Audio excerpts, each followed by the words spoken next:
నమస్తే జిఎన్ఆర్ టీవీకి స్వాగతం. ముందుగా బులెటిన్లో హెడ్లైన్స్. మాజీ MLA Gopireddy Srinivasa Reddy press meet.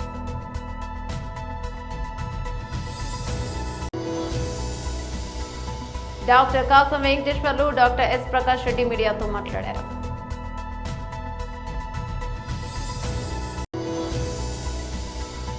Telangana భవన్లో మీడియాతో మాట్లాడుతున్న మాజీ మంత్రి ఎమ్మెల్యే శ్రీ హరీష్ రావు.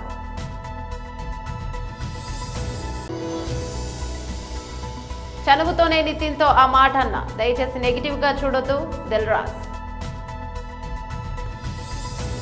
డీటెయిల్స్ చూస్తే మాజీ MLA Gopireddy Srinivasa Reddy press meet నిర్వహించారు. నిరసన చేస్తున్న ఈ వైద్య విద్యార్థులపై, అది కూడా డాక్టర్స్ డే రోజున,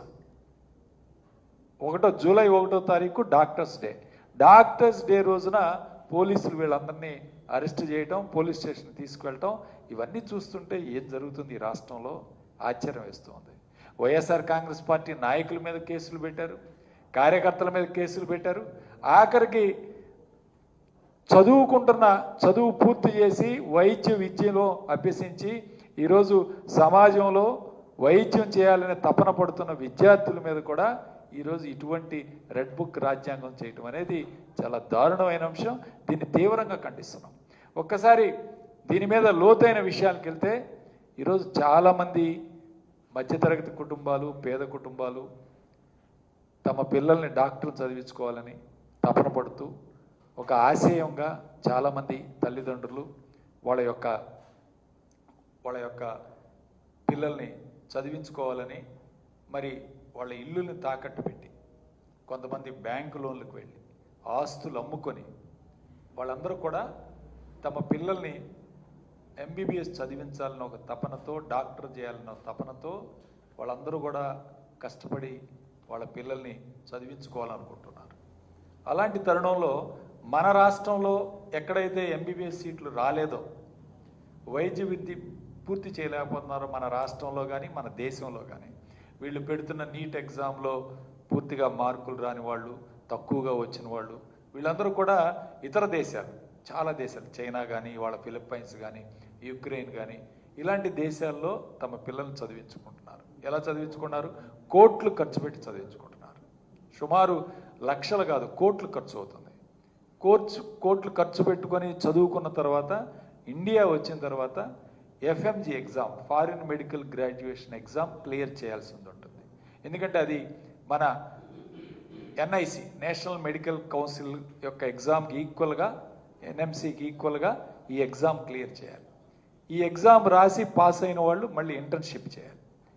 ఇంటర్న్షిప్ చేసేటప్పుడు వీళ్ళకి ఏమన్నా స్టైఫండ్ ఇస్తున్నారా? ఇవ్వట్లేదు. రాష్ట్రంలో చదివిన వాళ్ళకి, దేశంలో చదివిన వాళ్ళకి స్టైఫండ్ ఇస్తున్నారు. వీళ్ళు ఎటువంటి స్టైఫండ్ లేకుండా ఈ విద్యార్థులతో ప్యారలల్గా 36 గంటలు 48 గంటలు డ్యూటీలు చేసి, స్టైఫండ్ లేకుండా ఆపరేషన్లు చేసి, అసిస్టెంట్ చేసి, అన్ని రకాలుగా క్వాలిఫై అయ్యి 1 ఇయర్ పూర్తి చేస్తే ఈ రాష్ట్ర ప్రభుత్వం ఎందుకు రిజిస్ట్రేషన్ చేయట్లేదు? అదేమన్నా బ్రహ్మ విద్య? 13 నెలల నుంచి కనీసం రిజిస్ట్రేషన్లు చేయకుండా, పర్మనెంట్ రిజిస్ట్రేషన్ చేయకుండా ఈరోజు ఇబ్బంది పడుతున్నారు. ముఖ్యంగా 28 రాష్ట్రాలు, ఈ దేశంలో 28 రాష్ట్రాల్లో పిఆర్ జరుగుతుంటే పర్మనెంట్ రిజిస్ట్రేషన్, ఒక్క ఆంధ్రప్రదేశ్లో ఎందుకు జరగట్లేదు? ఈ ప్రభుత్వం. Doctor Kasam Venkateswarlu, doctor S Prakash Reddy మీడియాతో మాట్లాడారు. అనవసరంగా ప్రజలను రెచ్చగొట్టి విభేదాలు సృష్టించేటువంటి ప్రయత్నం రెండు పార్టీలు కూడా ఒకరికి మించి ఒకరు ప్రయత్నం చేస్తూ ఉంటారు. వాస్తవాలను ప్రజలకు చెప్పకుండా తప్పుడు ప్రచారాలని ప్రజలకు చెప్తూ ప్రజలని రాజకీయంగా వాడుకోవాలనేటువంటి ప్రయత్నం చేస్తూ ఉంటారు. కేంద్ర పర్యావరణానికి సంబంధించినటువంటి డిపార్ట్మెంటు ఇప్పటికే బనకచెర్ల ప్రాజెక్టు అనుమతులు ఇవ్వడం ఏదైతుందో దాన్ని ఆపేయడం జరిగింది. ప్రాజెక్టు కనుక ముందుకు నడవాలంటే ఖచ్చితంగా సిడబ్ల్యూసి పర్మిషన్ తప్పనిసరి అవసరం ఉంటుంది. దానికి ముందు పరిశీలన కూడా సిడబ్ల్యూసి చేయాల్సినటువంటి అవసరం ఉంది. కేంద్ర ప్రభుత్వం కూడా స్పష్టంగా ఈ విషయాన్ని చెప్పింది. అయినా కానీ వీళ్ళ విమర్శలు ఆపడం లేదు. నిజంగా ఫ్లడ్ వాటర్ మీదనే బనకచెర్ల ప్రాజెక్టు నిర్మాణం జరుగుతుంది అని అక్కడ ఆంధ్రప్రదేశ్ ప్రభుత్వం చెప్తా ఉంది. అయినా సరే సిడబ్ల్యూసి అనుమతి తప్పనిసరి. నీటి లభ్యత విషయంలో అసెస్మెంట్ తప్పనిసరి. జల విభాగాలకు సంబంధించినటువంటి వివిధ రకాల అనుమతులు తప్పనిసరి. అంతర్రాష్ట్ర ప్రాజెక్టు అంటే ఈ నది ఉంది కాబట్టి అంతర్రాష్ట్ర జల వివాదాల పరిష్కారం కూడా తప్పనిసరి చేయాల్సి ఉంటుంది. ఇవన్నీ కేంద్ర ప్రభుత్వం శాస్త్రీయమైనటువంటి పద్ధతిలో తప్పనిసరి అన్ని విషయాలను కూడా పరిశీలిస్తుంది. ఈ అన్ని విషయాలు పక్కకు వదిలేసి నోటికొచ్చినట్టు ఏమి తెలవకుండా ఏదో విమర్శలు చేయాలనేటువంటి పద్ధతిలో విమర్శలు చేస్తూ ఉన్నారు. నిజంగా కృష్ణానది మీదకి ఒకసారి ఆలోచన చేస్తే 299 టీఎంసీల నీళ్లు తెలంగాణకు వాటా వస్తుంది. కానీ దాన్ని ఇప్పటి వరకు బీఆర్ఎస్ ప్రభుత్వం కానీ ఇప్పుడున్నటువంటి రేవంత్ రెడ్డి స్వయాన పాలమూరు జిల్లా నుంచి రేవంత్ రెడ్డి ఉన్నాడు ముఖ్యమంత్రిగా, అటు పక్కకు నీటిపారుదల శాఖ మంత్రి మన ఉత్తమ్ కుమార్ రెడ్డి ఉన్నాడు. అదే జిల్లాలో 5 మంది మంత్రులు ఉన్నారు ఇంకా ఈ 2 జిల్లాల కలిసి. కానీ ఆ వాటర్ని పూర్తిగా ఏ రకంగా ఉపయోగించుకోవాలనేటువంటిది ఇప్పటి వరకు కూడా వాళ్ళ సకదానానికి ఏ విషయం తెలియకుండా వాళ్ళు మనకు కనపడతా ఉంది. టీఆర్ఎస్ పార్టీ 10 సంవత్సరాలు పరిపాలించింది. కాంగ్రెస్ పార్టీ వచ్చి సుమారుగా 18 నెలలు అవుతుంది. అసలు 299 టీఎంసీల మనకున్నటువంటి హక్కులో ఇప్పటి వరకు రాష్ట్ర ప్రయోజనాల కోసం నీటి వినియోగం ఎంత జరుపుకున్నామో దమ్ము ధైర్యం ఉంటే. తెలంగాణ భవన్లో మీడియాతో మాట్లాడుతున్న మాజీ మంత్రి ఎమ్మెల్యే శ్రీ హరీష్ రావు. ఆయన పదవిలో ఉంటాడు కనుక బాధ్యతతో మాట్లాడతాడు, నిజాలు మాట్లాడతాడు, అధికార వేదికలో తప్పు మాట్లాడరు అని మనం అందరం కూడా విశ్వసిస్తాం. దురదృష్టం ఏంటంటే మన రాష్ట్ర ముఖ్యమంత్రి రాజ్యాంగబద్ధమైన పదవిలో ఉంటూ అన్ని అబద్ధాలే మాట్లాడతాడు. కుక్కతోక వంకర అన్నట్టు ప్రతిపక్షంలో అబద్ధాలే, ముఖ్యమంత్రిగా ఉంటూ కూడా అన్ని అబద్ధాలే మాట్లాడుతూ వస్తున్నారు. జర్నలిస్టులు అనేది, మీడియా అనేది 4th ఎస్టేట్గా మనందరికి కూడా ఎంతో గౌరవం ఉంటుంది. So I appeal to the media. అది మేము మాట్లాడినా, ముఖ్యమంత్రి గారు మాట్లాడినా, ఇంకెవరు మాట్లాడినా, అబద్ధాలు మాట్లాడినప్పుడు, తప్పులు మాట్లాడినప్పుడు వెరిఫై చేస్తూ మనం పాఠకులకు, ప్రజలకు వాస్తవాలు చేరవేసే విధంగా చూడాల్సినటువంటి బాధ్యత కూడా ఉంది. జనరల్గా ఎప్పుడన్నా ఏదన్నా ఒక నాయకుడు కానీ ఒక పార్టీ కానీ తప్పు మాట్లాడితే ఏం చేస్తారంటే ఆ వార్తల్ని కట్ చేసి వాళ్ళు క్రాస్ చెక్ చేసి నిజాలను మాత్రమే ప్రసారం చేసేటువంటి ఒక గొప్పతనం మీడియాకు 4th ఎస్టేట్గా ఉంది. నిన్న రేవంత్ రెడ్డి గారు మాట్లాడిన నేను ఆధారాలతో సహా చూపిస్తాను. ఆల్ లైస్, పచ్చి అబద్ధాలు, గోబల్స్. ఏమైందంటే రాష్ట్ర ప్రజలు, రాష్ట్రం అనేది చాలా ముఖ్యం, వ్యక్తులు ముఖ్యం కాదు. రేవంత్ రెడ్డి గారు ఉండొచ్చు, రేపు పోవచ్చు. తెలంగాణ రాష్ట్రం ముఖ్యం, రాష్ట్ర ప్రజలు ముఖ్యం, రాష్ట్ర హక్కులు ముఖ్యం. బీఆర్ఎస్ పార్టీ అనేది ఒక బాధ్యతాయుతమైనటువంటి ఉద్యమ పార్టీ. పోరాడి కేసీఆర్ గారి నాయకత్వంలో కానే కాదు రానే రాదన్న తెలంగాణ తెచ్చిన పార్టీ బీఆర్ఎస్ పార్టీ. రాష్ట్రాన్ని 10 సంవత్సరాలు పాలించి దేశానికి దిక్సూచిగా నిలిపిన పార్టీ బీఆర్ఎస్ పార్టీ. సో ఈరోజు ప్రతిపక్షంలో ఉన్న మేము నిర్మాణాత్మకమైన పాత్ర పోషిస్తాం. ప్రజలే కేంద్రంగా, రాష్ట్ర హక్కులే కేంద్రంగా, రాష్ట్ర ప్రయోజనాలే కేంద్రంగా బీఆర్ఎస్ పార్టీ పనిచేస్తుంది. దురదృష్టం ఏంటంటే బాధ్యతాయుతమైన పదవిలో ఉన్న రేవంత్ రెడ్డి ప్రజలు, రాష్ట్రము, రాష్ట్ర హక్కులు కేంద్రంగా కాకుండా రాజకీయాలు కేంద్రంగా బురద జల్లడమే లక్ష్యంగా ఆయన మాట్లాడుతూ ఉన్నారు. So I appeal to the media, kindly ఎవరు మాట్లాడినా కూడా అవాస్తవాలు ఉంటే మీ దగ్గర ఆధారాలు ఉంటాయి, మీకు అన్నీ తెలిసి ఉంటాయి, క్రాస్ చెక్ చేసి వార్తలు ప్రసారం చేయాలని, వార్తలు రాయాలని, నిజాలు ప్రజలకు అందించే విధానానికి మీ వంతు సహకారం ఉండాలని ఐ అపీల్. సరే, let's come to the subject. ముఖ్యంగా నిన్న కాంగ్రెస్ పార్టీ, ఇప్పుడు అది కూడా ఒకటి ఆలోచించాల్సిన అవసరం ఉంది. మీరు పెట్టింది ప్రగతి భవన్లో ప్రజెంటేషన్, ఇచ్చింది అధికారిక హోదాలో. ఓన్లీ కాంగ్రెస్ ఎమ్మెల్యేనే పిలుచుకుంటారా? దాన్ని అందరిని పిలవాలి కదా. If it is the official presentation, why not to all? Gandhi భవన్లో పెట్టుకోలే కదా మీరు. అక్కడ ప్రజెంటేషన్ ఇచ్చింది ఆఫీసర్లు, ఇరిగేషన్ డిపార్ట్మెంట్ ఆఫీసర్లు, సచివాలయం నుంచి వచ్చిన అధికారులు. చనువుతోనే నితిన్ ఆ మాటలు అన్నా. దయచేసి నెగిటివ్గా చూడొద్దు దిల్రాజ్. ఫ్యాక్షన్ పాలిటిక్స్ చేస్తామంటే కుదరదు. అడ్డంగా దోచేసిన సొత్తుందని రౌడీలు గంజాయి బ్యాచ్ ను పోగేస్తారా? పిచ్చి వేషాలు వేద్దామనుకుంటే పోలీసులు తాట తీస్తారు. జాగ్రత్త. సంచలనాత్మక లిక్కర్ స్కామ్. ఏపీ అభివృద్ధి డైరెక్టర్ డైవర్ట్ చేయడానికి పులివెందుల ఫ్యాక్షన్ ఐడియాలు. నెల్లూరులో మీడియాతో తెలుగుదేశం పార్టీ పాలిట్ బ్యూరో సభ్యులు, సర్వేపల్లి శాసనసభ్యులు సోమిరెడ్డి చంద్రమోహన్ రెడ్డి ఎమ్మెల్యేగా మంత్రిగా దుర్మార్గాలు పాపాలు చేసి జైల్లో ఉన్న గోవర్ధన్ రెడ్డిని పరామర్శించేందుకు ఎల్లుండి రప్ప పార్టీ అధ్యక్షుడు జగన్ రెడ్డి నెల్లూరు వస్తారంట. రెంటపాల్లో బెట్టింగ్ రాయుడు నాగమల్లేశ్వరరావు విగ్రహాన్ని ఆవిష్కరణ వెళ్లి 3 ప్రాణాలను బలిగొన్నాడు. ఆయన ఎమ్మెల్యేగా మంత్రిగా దుర్మార్గాలు పాపాలు చేసిన ఆయన చూసేదానికి రప్ప పార్టీ ఆయనే చెప్పుకున్నాడు. రప్ప ఆడిస్తామని. ఆ పార్టీ అధ్యక్షుడు జగన్మోహన్ రెడ్డి వస్తున్నాడు.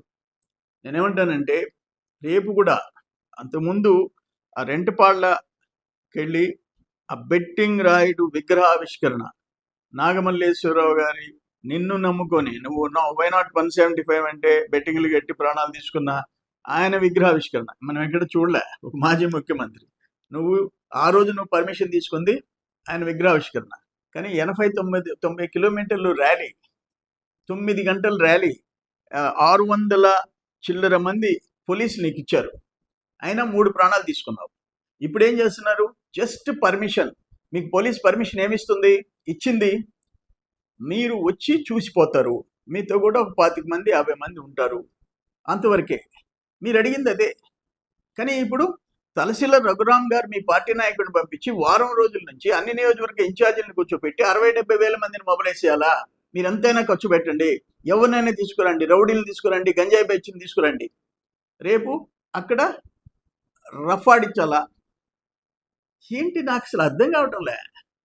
ఏంది కాకాని గౌతండి చేసిన దుర్మార్గాలు పాపాలకి మీరు వేల మంది జనాన్ని మొబైల్ డబ్బు ఉండాయని చెప్పేసి అందరు సంపాదించున్నారు బాగా. వాళ్ళందరూ ఖర్చు పెట్టి రేపు జనం తీసుకురావాలి, మళ్ళీ 2-3 చావాలి. మొన్న మీరు చేసిన పాపానికి 3 ప్రాణాలు పోయినాయి. ఒక సింగయ్య ప్రాణం పోయింది, రోడ్లో అంబులెన్స్ లో ఒక ఆయన చనిపోయినాడు, కార్ యాక్సిడెంట్ చనిపోయినాడు. కనీసం ఆ బాడీని హాస్పిటల్లో చేర్పించే హ్యుమానిటీ లేదు మీకు. అంత దుర్మార్గంగా ప్రవర్తించినావు. ఫ్యాక్షన్ పాలిటిక్స్ చేయాలనుకుంటున్నావు జగన్మోహన్ రెడ్డి, కుదరదు. చంద్రబాబు నాయుడు గారు ముఖ్యమంత్రిగా ఉన్నంత వరకు నీ ఫ్యాక్షన్ పాలిటిక్స్ కుదరదు. కడపలో నేను వేట్ చేయలేవు, అటువంటి పరిస్థితి నీకు వచ్చింది. బట్ ఈరోజు మీరు చేసే నీకు అంతెందుకు. ఇప్పుడు కాకాని గోవర్ధన్ రెడ్డి తోటి ముద్దాయి పంటపాళెం అతను మళ్ళీ తెలుగుదేశం నాయకుడిని మొన్న కత్తులతో పొడిచేసినాడు. జస్ట్ 5 days బ్యాక్ చచ్చిపోయి బతికాడు అతను. అర్ధరాత్రి 2:30 దాకా ఆపరేషన్లు చేసినారు. నీ తోటి ముద్దాయి ఇప్పుడు కొత్తగా కేసుల్లో తోటి ముద్దాయి అంటే అటువంటి వాళ్ళని ఇంకా ఎంకరేజ్ చేసేదానికి మీరు వచ్చేసి ఇంత గందరగోళం చేయాలని చెప్పేసి ప్లాన్ చేస్తున్నారా? నాకు అర్థం కావట్లేదు. It's unfortunate. మేము చెప్తున్నాం, స్పేర్ చేసే ప్రసక్తే లే. ఎవరైనా వెనక వచ్చిన వాళ్ళు కన్నా తోక ఆడిస్తే మీరు చెప్పినట్టు ఏదో గంగమ్మ తిరునాళ్ళల్లో పొట్టేళ్ళని నరికినట్టు రప్ప ఆడిస్తాం, నరికేస్తామంటే ఆ ప్లే కార్డ్స్ పెట్టుకుని నువ్వు పెద్ద ఉపన్యాసం ఇచ్చావు. తప్పేంటి? నెల్లూరు నగరపాలక సంస్థ పరిధిలో ఆస్తి పన్ను ఎగవేతదారులు అనధికార నిర్మాణాలు లేదా అనుమతులను అతిక్రమించిన అదనపు అంతస్తులు చేపట్టిన నిర్మాణ యాజమానులపై క్రిమినల్ చర్యలకు న్యాయస్థానాల ద్వారా దాఖలు చేసిన కేసులను మాఫీ చేసేందుకు కల్పిస్తున్న అవకాశాన్ని సద్వినియోగం చేసుకోవాలని కమిషనర్ వైవోనందన్ సూచించారు. నెల్లూరు నగరపాలక సంస్థ కార్యాలయంలో మీ కమిషనర్ ఛాంబర్లో బుధవారం విలేకరుల సమావేశాన్ని ఏర్పాటు చేసి కమిషనర్ మాట్లాడారు. నగరపాలక సంస్థకు చెల్లించవలసిన ఆస్తి పన్ను ఎగవేతదారులు 265 మందిపై క్రిమినల్ కేసులు నమోదు చేసి సమన్లు జారీ చేసి ఉన్నారని, వారంతా నెల్లూరు జిల్లా ప్రధాన న్యాయస్థానంలో ఈ నెల 5వ తేదీన నిర్వహించనున్న నేషనల్ లోక్ అదాలత్ కు హాజరై బకాయిలు మొత్తాలను అపరాధ రుసుముతో సహా చెల్లించి కేసులను మాఫీ చేయించుకోవాలని కమిషనర్ సూచించారు. ప్లాన్కి విరుద్ధంగా కట్టినటువంటి కట్టడాలపైన ఇప్పటికే డిస్ట్రిక్ట్ కోర్టులో క్రిమినల్ కేసులు వేయడం జరిగింది. ఇప్పటివరకు 32 మందికి సమన్స్ కూడా జారీ చేశారు. ఎవరికైతే సమన్స్ జారీ చేశారో వారు ఈ నెల 5వ తారీఖున సుప్రీంకోర్టు ఆదేశాల మేరకు నేషనల్ లోక్ అదాలత్ నిర్వహించనున్నారు. ఈ నేషనల్ లోక్ అదాలత్ జూలై 5వ తారీఖున ఉదయం 10 గంటలకు డిస్ట్రిక్ట్ కోర్టు ఆవరణంలో నిర్వహించనున్నారు. కాబట్టి ఎవరైతే సమ్మన్స్ జారీ చేస్తున్నారో వారు వచ్చి వారి యొక్క క్రిమినల్ కేసుని పెనాల్టీని కట్టి ఉపసంహరించుకోవాల్సిందిగా, ఆ కేసును కొట్టివేయించుకోవాల్సిందిగా తెలియజేస్తున్నాను. అదేవిధంగా ప్రాపర్టీ ట్యాక్స్ సంబంధించి 265 మంది డిఫాల్టర్స్ కూడా డిస్ట్రిక్ట్ లీగల్ సర్వీసెస్ అథారిటీ ద్వారా ఇప్పటికే సమ్మన్స్ జారీ చేస్తున్నాము. ఈ 265 మంది ప్రాపర్టీకి సంబంధించినటువంటి వ్యక్తులు కూడా ఈ జూలై 5వ తారీఖున జరిగేటువంటి నేషనల్ లోక్ అదాలత్ విచ్చేసి అక్కడ మీరు కట్టాల్సినటువంటి పన్ను బకాయిలను కట్టి అక్కడ ఎన్ఎంసీ వారు కౌంటర్ కూడా ఏర్పాటు చేస్తారు. ఆ కౌంటర్ నందు మీ బకాయిలు చెల్లించి మీపై ఉన్నటువంటి కోర్టు కేసుని తొలగించుకోవాల్సిందిగా తెలియజేస్తున్నాను. అయితే గౌరవ సుప్రీంకోర్టు ఆదేశాల మేరకు ప్రతి 3 నెలలకు ఒకసారి నేషనల్ లోక్ అదాలత్ జరుగుతూ ఉంటుంది. అదేవిధంగా డిస్ట్రిక్ట్ లీగల్ సర్వీసెస్ అథారిటీ ఆధ్వర్యంలో ప్రతి శనివారం కూడా లోక్ అదాలత్ జరుగుతూ ఉంటుంది. ఇక నుండి ఎవరైతే ట్యాక్స్ డిఫాల్టర్స్ కానివ్వండి, అదేవిధంగా అనాథరైజ్ కన్స్ట్రక్షన్స్ కానివ్వండి, అదేవిధంగా deviations to the sanction plans ఎవరైతే ఉంటారో వీరన్నింటినీ కూడా క్రిమినల్ కేసుల ద్వారా డిస్ట్రిక్ట్ లీగల్ సర్వీస్ అథారిటీ ద్వారా సమ్మన్స్ జారీ చేయడం జరుగుతుందని, ఆ విధంగా ఇప్పటికే ఎవరి మీద అయితే జారీ చేస్తున్నారో వారు ఈ నెల 5వ తారీఖున జరిగేటువంటి నేషనల్ లోక్ అదాలత్లో వచ్చి మీపై ఉన్నటువంటి క్రిమినల్ కేసును అక్కడ పెనాల్టీ కట్టి కొట్టివేయించుకోవాల్సిందిగా తెలియజేస్తున్నాను. Thank you sir. లేదా అపరాధ రుసుమును చెల్లించారో వారిపైన 3 సంవత్సరాల వరకు జైలు శిక్ష విధించడానికి చట్టం అనుమతిస్తూ ఉంది. కాబట్టి ఆ పరిస్థితి లేకుండా అందరూ గౌరవ న్యాయస్థానం యొక్క సమ్మన్స్ని గౌరవించి మీరు పెనాల్టీని కట్టవలసిందిగా తెలియజేస్తున్నాను. వేయడం అనేది ఒక తరహా వరకు అనుమతిస్తామండి. ఇంకా అడిషనల్ ఫ్లోర్స్ కానీ అట్లా వేసినట్టు ఖచ్చితంగా డెమాలిషన్ కూడా వెళ్తున్నాం. అదేవిధంగా ప్రాపర్టీస్ సీజ్ చేయడం కూడా వెళ్తున్నాం. అయితే ఇప్పటికే గౌరవ హైకోర్టు ఆదేశాల మేరకు రేపు ఇంకొక ఫంక్షన్ హాల్ కూడా త్వరలో సీజ్ చేయనున్నాము. సీజ్ చేసిన తర్వాత డెమాలిషన్ కూడా వెళ్తున్నాం. అంతస్తుల వరకు పర్మిషన్ తీసుకుంటారో అంతవరకు పర్మిషన్ తీసుకున్నంత వరకు ఇబ్బంది లేదు. పర్మిషన్ తీసుకొని అదనపు ఫ్లోర్స్ ఎవరైతే వేస్తున్నారో అదనపు ఫ్లోర్స్ కూడా బీపీఎస్ కానీ లేకపోతే వేరే అదర్ స్కీమ్ కింద ఎలిజిబిలిటీ రాదో వాటన్నిటి మీద కూడా డిమాలిషన్కి చర్యలు తీసుకుంటామని తెలియజేస్తున్నాం. బంగ్లాదేశ్ మాజీ ప్రధాని అవామీ లీగ్ అధినేత్రి షేక్ హసీనాకు కోర్టు ధిక్కరణ కేసులో ఎదురుదెబ్బ తగిలింది. ఈ కేసులో ఆమెను దోషిగా తేల్చిన బంగ్లాదేశ్ అంతర్జాతీయ నేరాల ట్రైబ్యునల్ ఐసీటీ బుధవారం ఆమెకు 6 నెలల పాటు జైలు శిక్ష విధించింది. దాదాపు ఏడాది క్రితం దేశంలో తీవ్ర నిరసనల మధ్య ఆమె ప్రభుత్వం కూలిపోయి దేశం విడిచి వెళ్లిన తర్వాత ఒక కేసులో ఆమెకు శిక్ష పడ్డం ఇదే మొదటిసారి. ఢాకా ట్రిబ్యూన్ పత్రికా కథనం ప్రకారం జస్టిస్ ఎండి గులాం ముర్తజా ముజందర్ నేతృత్వంలోని అంతర్జాతీయ నేరాల ట్రైబ్యునల్ కు చెందిన 3 సభ్యుల ధర్మాసనం ఈ సంచలన తీర్పును వెలువరించింది. ఇదే కేసులో సంబంధం ఉన్న గైబాందా ప్రాంతానికి చెందిన షఖేల్ ఆఖంద్ బుల్బుల్ కు కూడా 2 నెలల పాటు జైలు శిక్ష విధించినట్లు ట్రైబ్యునల్ స్పష్టం చేస్తుంది. షేక్ హసీనా ప్రస్తుతం కేవలం కోర్టు ధిక్కరణ కేసులోనే కాకుండా అంతకంటే తీవ్రమైన ఆరోపణలు కూడా ఎదుర్కొంటున్నారు. గత ఏడాది తన ప్రభుత్వానికి వ్యతిరేకంగా జరిగిన భారీ నిరసనల సమయంలో అమానవీయ రీతిలో నేరాలకు పాల్పడ్డారంటూ ఆమెపై అధికారికంగా అభియోగాలు నమోదయ్యాయి. నిరసనకారులపై షేక్ హసీనా పద్ధతి ప్రకారం దాడులు చేయించారని ICT chief prosecutor Mohammed Tajul ఇస్లాం ఆరోపించారు. ఐక్యరాజ్య సమితి మానవ హక్కుల కార్యాలయం నివేదిక ప్రకారం 2024 జూలై 15 నుంచి ఆగస్టు 15 మధ్య జరిగిన ఆ హింసాత్మక ఘటనలో సుమారు 1400 మంది ప్రాణాలు కోల్పోయినట్లు అంచనా. అయితే తనపై మోపిన అన్ని ఆరోపణలను షేక్ హసీనా మొదటి నుంచి ఖండిస్తూ వస్తున్నారు. ఈ ఆరోపణలపై వాదనలు వినిపిస్తామని ఆమె తరపు న్యాయవాది అమీర్ హుస్సేన్ మీడియాకు తెలిపారు. 2024 ఆగస్టులో దేశవ్యాప్త ఆందోళనలతో అవామీ లీగ్ ప్రభుత్వం అనూహ్యంగా కూలిపోవడంతో షేక్ హసీనా బంగ్లాదేశ్ విడిచిపెట్టి భారతదేశానికి చేరుకున్నట్టు కథనాలు వచ్చాయి. బులెటిన్ ముగించే ముందు హెడ్లైన్స్ మరోసారి. మాజీ MLA Gopireddy Srinivasa Reddy press meet.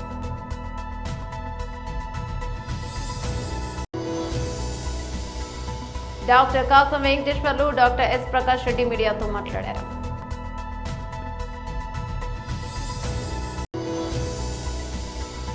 Telangana భవన్లో మీడియాతో మాట్లాడుతున్న మాజీ మంత్రి ఎమ్మెల్యే శ్రీ హరీష్ రావు.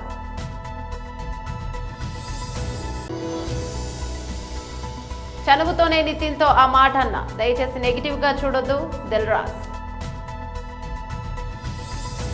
ఇవి బులెటిన్ డీటెయిల్స్. మరో బులెటిన్లో మళ్ళీ కలుసుకుందాం. అంతవరకు సెలవు. నమస్తే.